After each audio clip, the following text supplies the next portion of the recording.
पास से आने के लिए? चलिए शुरू करते हैं। वर्ब का मीनिंग क्या होता है? देखो बड़ा सिंपल फंडामेंटल है, ज्यादा इसमें अकल लगाने की जरूरत नहीं। वर्ब का सिंपल सा मीनिंग होता है आपका काम करना। साधारण सा मीनिंग क्या है? जो काम हमारे द्वारा होता है वही वर्ब होता है। वर्ब का मतलब होता है काम या कार्य। ठीक है, इतना तो समझ गए। इसको कार्य लिखे या काम लिखे, तो बड़ी साधारण सी बात है। जो कुछ भी हम लोग काम करते हैं यानी हमारे द्वारा जो काम किया जाता है वही वर्ब होता है, और कुछ भी नहीं है। ज्यादा अकल लगाने की जरूरत है नहीं। अब इसको थोड़ा लॉजिक तर्क से सुनो।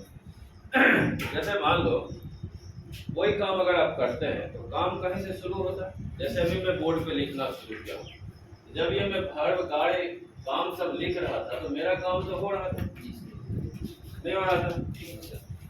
इसके बाद मैंने क्या किया? काम करना रोक दिया, काम करना बंद हुआ कि नहीं। जैसे मान लीजिए हम पानी पीते हैं, बोतल है पानी पीते हैं, जब पानी पी रहे हैं तो काम हो रहा है। जब हमारी प्यास खत्म हो जाएगी तो फिर फोटो के साथ पीना। तो दो ही कंडीशन होता है, हम काम करते हैं या काम शुरू करते हैं तो फिर वो काम खत्म हो जाता है, और कोई तीसरा कंडीशन नहीं। पहला चीज जो हम वर्ब के बारे में सीखने का प्रयास करेंगे, कोई भी वर्ब होगा तो क्या होगा? प्लूरल सेंस में होगा। कोई भी वर्ब होगा प्लूरल में होगा। पहला चीज ये सीखें, ठीक है। अब देखिए जब हम काम करने की बात करते हैं, है ना, जैसे मान के चलते एक एग्जांपल लेते हैं टू, ध्यान दीजिए। तो इसके 5 फॉर्म जो है हमारे बुक में पढ़ने का मतलब डिस्क्राइब किया हुआ है। And question is that why do you need 5 kind of verb? आखिर हमें क्या जरूरत पड़ी जिसको 5 अलग अलग खंड में हमने डाला? क्वेश्चन है कि नहीं? अगर वर्ब एक ही है, काम एक ही है, तो आखिर आपको जरूरत क्या पड़ गई कि आपने इसको 5 अलग अलग जगहों में डाला? बड़ा सिंपल सा क्वेश्चन, साधारण सा क्वेश्चन। अभी आप देखिए, जो काम मैंने अभी किया या अभी जो मैंने लिखने का काम किया, ये किस दौरान हो रहा है? आज के टाइम में हो रहा है, प्रेजेंट के टाइम में। जो क्लास मैंने 1 साल पहले लिया, पिछले बैच का लिया था, वो भी तो मेरा ही काम था ना, तो गुजरे हुए टाइम होगा, है कि नहीं? तो पहला जो हमारे पास होता है वर्ब का रूप, वो होता है प्रेजेंट टेंस का, है कि नहीं? अभी जो मैं आपसे बात कर रहा हूँ, प्रेजेंट टेंस क्या है? आगे हम लोग टेंस वाले चैप्टर में पढ़ेंगे। भगवान ने गीता में कहा है, भगवान से क्वेश्चन पूछा है, कभी गीता पढ़ेंगे तो हम लोग देखेंगे। अर्जुन ने पूछा, भगवान ये वर्तमान काल क्या है? भगवान ने बड़ा सुंदर सा जवाब दिया, बोला अर्जुन जो कल था गुजर गया, अब वो कभी वापस नहीं आएगा आपके जीवन में, वो हो गया आपका भूतकाल, जिसको हमने कभी देखा नहीं, बस उसके बारे में सोच ही सकते हैं या कल्पना कर सकते हैं, वो हो गया आपके भविष्य काल।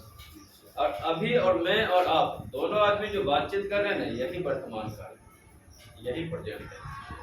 तो पहला मेरा काम क्या हुआ? अभी जो मैं क्लास ले रहा अपने ऊपर ही ले इस चीज को, ये क्या हो गया? प्रेजेंट का हो गया। ये हो गया प्रेजेंट टाइम का रिप्रेजेंटेशन, जिसे हम कहते हैं वो कहते हैं। चलिए इसी को ले लेते हैं। पिछला क्लास जो मेरा गया होगा, पिछले ईयर का जो क्लास गया होगा, वहां पर भी मैंने काम किया था, है कि नहीं? जब उन बच्चों को पढ़ाया तो वो काम क्या है? बीत चुका है ना। तो दूसरा रूप इसका क्या आ जाता है? वेंट आ जाता है। आ गया कि नहीं? अब देखो, अगर कोई काम खत्म होता है, जैसे मैं कहता हूँ जो मैं पटना जा चुका हूँ या बेनीपट्टी जा चुका हूँ, क्या लिखते हैं? आई हैव गॉन टू, ऐसा लिखते हैं। एक कंडीशन ये हुआ कि काम तो अभी शुरू हुआ, लेकिन जस्ट ये काम फिनिश हुआ। जैसे मैंने अभी बोर्ड पे लिखा कि नहीं, गो वेंट, तो लिखने का जो कंडीशन रहा ये तो प्रेजेंट का हो गया, लेकिन ये काम जब खत्म हो गया तो वर्ब का थर्ड फॉर्म आ गया ना। काम खत्म हुआ वो भी तो हमको दिखाना है ना, तो हम लोग क्या लिखते हैं? गो एंड गॉन, है ना। ये हो गया प्रेजेंट में, ये हो गया पास्ट में, और ये हो गया पास्ट पार्टिसिपल। आपके पास बुक में जो लिखा होगा वो लिखा होगा, ये हो गया आपका प्रेजेंट का, क्योंकि प्रेजेंट में हमने क्या सीखा हुआ है, वर्ब हमेशा प्लूरल में होता है। एक चीज हमेशा याद रखें, जब भी मेन वर्ब आपको मिलेगा आप सीधा सा समझेंगे ये प्लूरल में हमारे पास आया। समझ गए कि नहीं? क्या समझेंगे? प्लूरल में। जैसे मेन वर्ब हमको दिखा तो हम सीधा सा समझ जाएंगे हमारे पास प्लूरल में आया, कहीं कोई डाउट हमको रखना ही नहीं। इसके बाद जनरल सेंस में उसके 3 ही वर्ब रूप होते हैं, या तो काम शुरू होगा, हो रहा है, काम खत्म हो चुका है, या काम अभी फिनिश हुआ है। 3 ही चीज होगा ना। जैसे मान लीजिए आप सुबह नाश्ता करते हैं, तो जब नाश्ता करने के लिए बैठते हैं आप, तो क्या होता है, आपका काम शुरू हुआ, है ना। नाश्ता करना जब शुरू किया, दाल रोटी खाना शुरू किया, तो काम हो रहा है, जस्ट डूइंग, है कि नहीं। और जब हाथ वगैरह धो लिए तो काम खत्म हो गया। तो आपके द्वारा जो किया गया काम है उसके 3 ही रूप हो रहे हैं। कोई भी काम का आप देख लीजिए, या तो आप काम शुरू करेंगे, शुरू करने के बाद काम कुछ देर चलेगा आपका, फिर काम जाकर रुक जाएगा। 3 ही है ना। देखो चौथा तो है ही नहीं। कोई भी इंसान वो 3 ही काम कर सकता है। तुम खुद पे लेके देखो, जब तुम खुद वर्ब के बारे में जानकारी लेना चाहोगे तो तुम यही पाओगे, अगर वर्ब का मतलब ही है कार्य, वर्ब का मतलब ही सर ने लिखा काम या कार्य, तो बड़ा सिंपल सा उदाहरण है, मेरे द्वारा किया गया काम। अब आप देखिए, आप जो काम करते हैं या हम लोग जो काम करते हैं तो उसके 3 ही रूप हो सकते हैं। तुम देखो, या तो हम पेन से लिखेंगे, चलो मन बनाया जब भी लिखना है, टू राइट, है कि नहीं, लिख रहे हैं, राइटिंग हो गई, है कि नहीं। और जब लिखना खत्म हुआ तो काम फिनिश हो। तो कोई भी काम 3 ही प्रकार से आपके पास सामने आएगा, इसीलिए पहले वर्ब के 3 रूप ही समझो, है ना।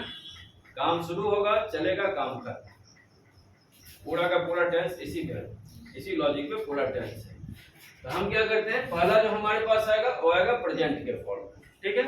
दूसरा आएगा, इसमें टेंस खुद ही लगा लें, दूसरा आएगा आपका पास्ट के फॉर्म, और तीसरा आएगा पास्ट पार्टिसिपल्स।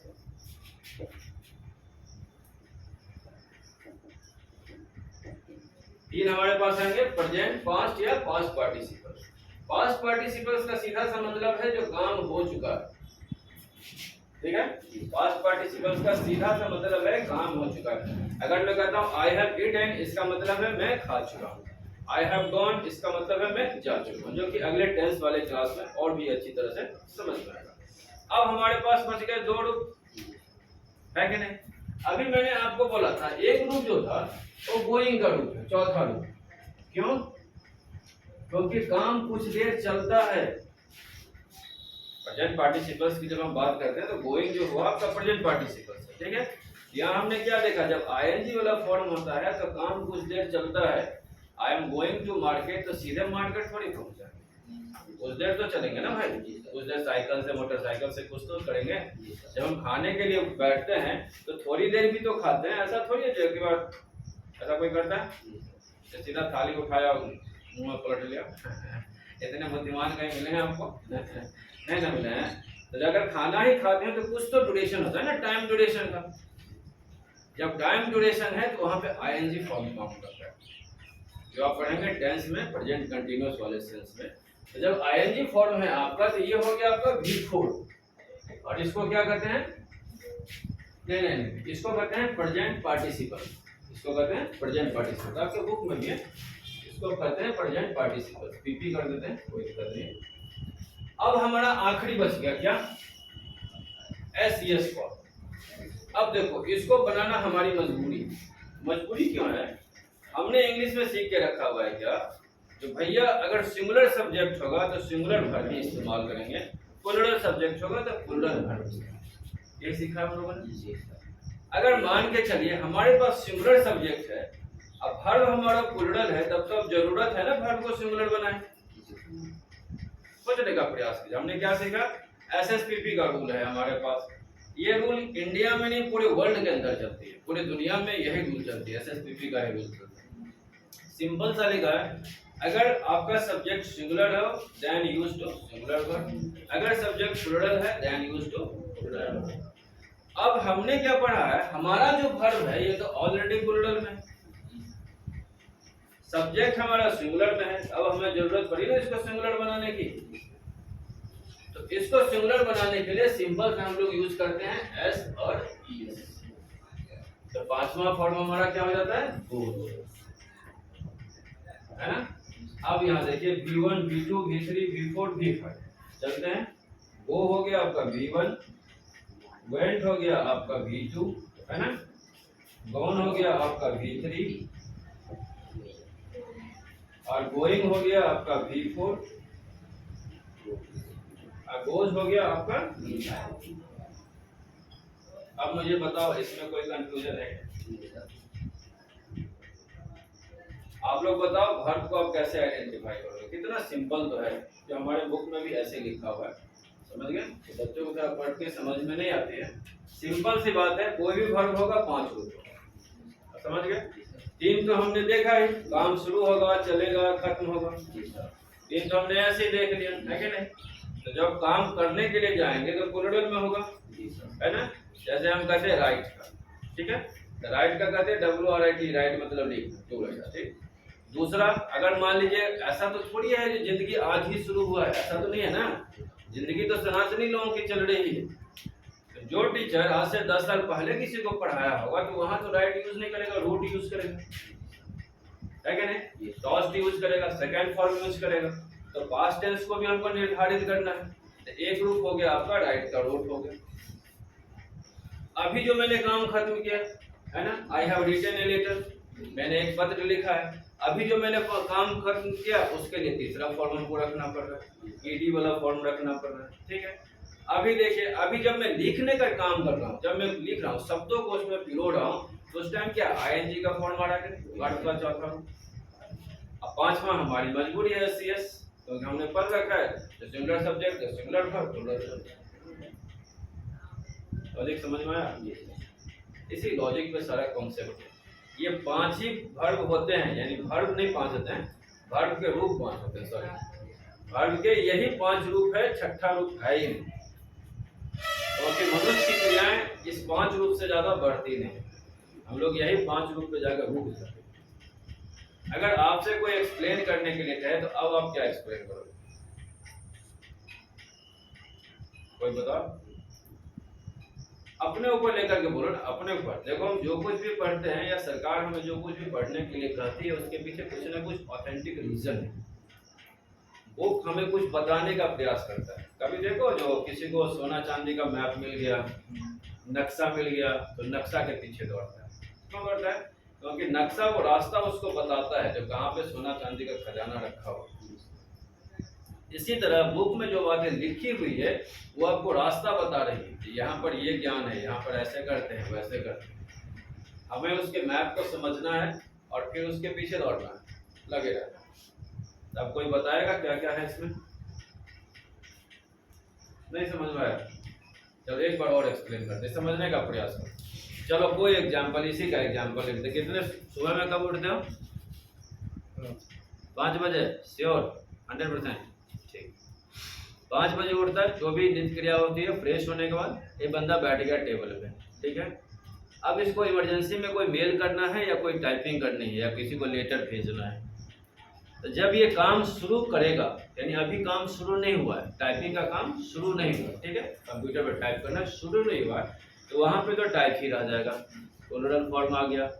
अभी आप खुद के ऊपर में लो, इसके बाद टाइप करोगे ABCD, करोगे ना, तो वो जो आपका समय ड्यूरेशन होगा, काल होगा, वो चला गया ING में, क्योंकि अभी आप काम कर रहे हैं, नहीं कर रहे हैं। अब जब मेल आपका खत्म हो गया तो आप टाइपिंग करना रोक देंगे, तो काम आपका फिनिश हुआ, 3 फॉर्म आ गया सामने। अब यही काम आप कालांतर में पहले भी करते थे, पास्ट टाइम में, तो चौथा फॉर्म आया, 4 फॉर्म सामने है। अपनी क्रिया के ऊपर देखे ना।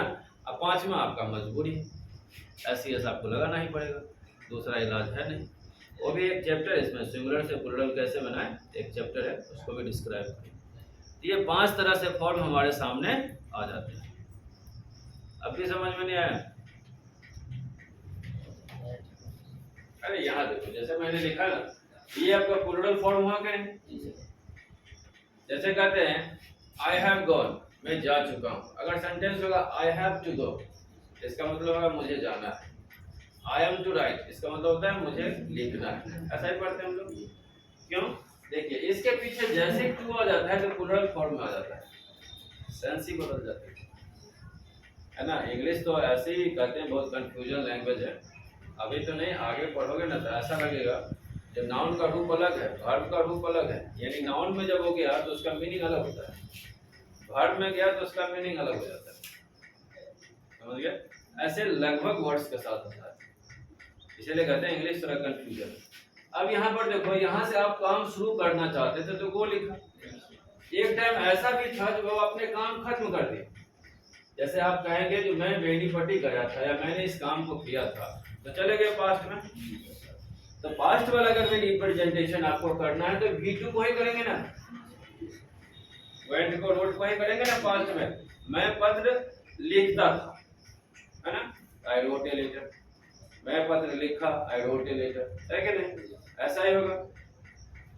तीसरा चीज है ये जो V3 बता रहा है, जो करंट में जो काम खत्म हुआ, है कि नहीं? आई हैव गॉन, या यही काम अगर पास्ट में भी खत्म हुआ तो आई हैड गॉन, ऐसा कहते हैं। अब ये आईएनजी वाला फॉर्म जो है ये हमेशा रिप्रेजेंट करता है प्रेजेंट पार्टिसिपल्स। तो प्रेजेंट पार्टिसिपल्स क्या करती है, जब अभी काम चल रहा है, we are writing, we are going, we are driving, है कि नहीं? आईएनजी कभी भी आ जाए तो आईएनजी हमेशा आपको बताता है जो काम हो रहा था या चल रहा है। अगर पास्ट में चले गए तो आई वाज गोइंग, तो मैं जा रहा था, है कि नहीं? जैसे मान लो मैं 20 साल पहले क्रिकेट खेलता था, है ना। इसको, इस सेंटेंस को कैसे बनाएंगे, आई प्ले, है ना। मैं खेलता था 20 साल पहले, लास्ट 20 इयर्स या बिफोर 20 इयर्स भी कर सकते। तो ये काम तो खत्म हो गया ना। अभी मैं कहूँगा मैं क्रिकेट खेलता हूँ तो फिर सेंटेंस आपके बदल जाएंगे, उसमें होगा आई एम प्लेइंग क्रिकेट, मैं क्रिकेट खेल रहा हूँ, है कि नहीं? आई प्ले क्रिकेट, मैं क्रिकेट खेलता हूँ। यही चीज समझना है आपको। अब पांचवा तो समझने की कोई झंझट ही नहीं है। पहला जो होता है गो वाला फॉर्म, जब हम इसको समझते हैं इसका मतलब समझ लीजिए काम प्रारंभ हुआ है, अभी काम प्रारंभ हुआ है, गो वाला फॉर्म को समझ लें।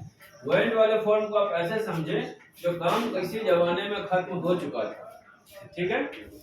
गॉन वाला सेंस को आप ऐसे समझ लें जो काम अभी अभी खत्म हुआ है, अगर प्रेजेंट परफेक्ट में है, और यही पास्ट परफेक्ट में भी है तो काम किसी जमाने में खत्म हुआ है ना। ये टेंस में ज्यादा क्लियर होगा, इसीलिए टेंस से पहले वर्ब को पढ़ना बहुत जरूरी होता है। तो तीसरा फॉर्म का एक ही मतलब समझे जिसका काम हो चुका है, ठीक है। चौथा फॉर्म जो हमारे पास, इसका मतलब समझे जो काम अभी कंटिन्यू है, रनिंग है ना, काम रनिंग में है। अब पांचवा क्या है, हमको सिंगुलर से प्लूरल, प्लूरल को सिंगुलर बनाना है, तो इसके कारण यूज कर। और कोई क्वेश्चन है पूछो।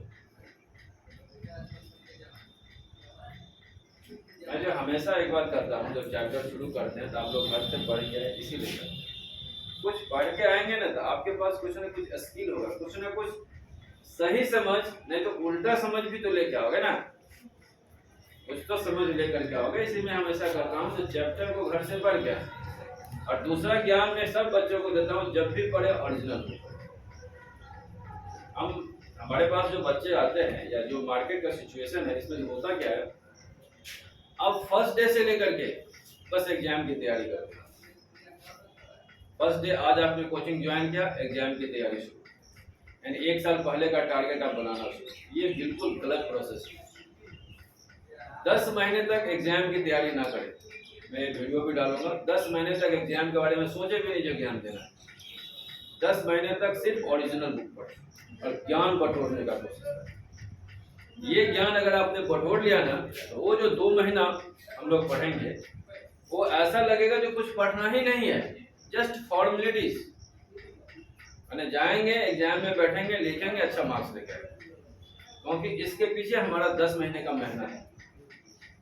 अमूमन जो बच्चों से मेरा इंटरेक्शन होता है, बातचीत होता है, जब मैं उनसे बातचीत करता हूँ तो जिस बच्चे को मैंने देखा है उसको फर्स्ट डे से लेके लास्ट डे तक सिर्फ एग्जामिनेशन प्रिपरेशन कराया जाता है, जो कि 100% गलत है। इसमें आपको नॉलेज ही नहीं होगा। बुक में, एनसीईआरटी के बुक में स्पष्ट तौर पे लिखा हुआ है किसी भी फैक्ट को रटने की कोशिश ना करें, किसी भी चीज को रटे नहीं। बुक के अंदर जो लिखा होता है ना, डिस्क्रिप्शन वगैरह, उसमें पढ़िए। इसको बस समझने का प्रयास करें, बुक में लिखा है चीज। तो 10 महीना जो सिचुएशन है, कंडीशन है, जो हमारा सब्जेक्ट है, उसको समझें। 2 महीना एग्जाम के लिए रखें। अब ये है जो हमको ज़्यादा नंबर लाना है, तो बेटा तुमने 10 महीना प्रैक्टिस किया, रट गए, मैंने समझ के किया है, ज्ञान बटोरा है, और 2 महीना क्या, मतलब 15 दिन में वहाँ पहुँच जाऊँगा, क्योंकि वो हर रास्ता मुझे पता है जहाँ से क्वेश्चन आएगा, बस उसको समराइज कर लेना है, एक जगह कलेक्ट करना है। तो इस तरह से स्टडी करें। इसीलिए मैं हमेशा कहता हूँ जब भी 10 महीना तो एकदम चिल मारो, सिर्फ ज्ञान लो, नॉलेज लो, या जो भी हमारे पास टाइम है 80% 80% हमको नॉलेज में लगाना है, 20% ही एग्जाम प्रिपरेशन में। आप देखो आपका रिजल्ट फैंटास्टिक होगा, सुपर होगा। अभी मैं बताऊं 12th क्लास का अपने कोचिंग जो हिंदी पढ़ा था, पता है कितना नंबर आया था उसको? 92। बिहार के पहले दूसरे नंबर पे आ गया था। हिंदी एक सब्जेक्ट की बात करें, इंग्लिश में 89 नंबर लाया। और मैं ये भी बताऊं उनको 4 महीने ज़्यादा पढ़ाया भी नहीं, लेकिन फंडा मेरा यही, 3 महीने तक ज्ञान लो, 1 महीना तैयारी, देखो सबका रिजल्ट बढ़ जाएंगे। इसलिए ऐसा गलती कभी ना, ठीक है? यहाँ तक समझे। अब मैं जो बुक्स के अंदर में स्टेप बाय स्टेप कंडीशन दिया है उस पर विचार करें, ठीक है? अब स्टेप बाय स्टेप पढ़िए इसको। अब इस कमरे की जरूरत अभी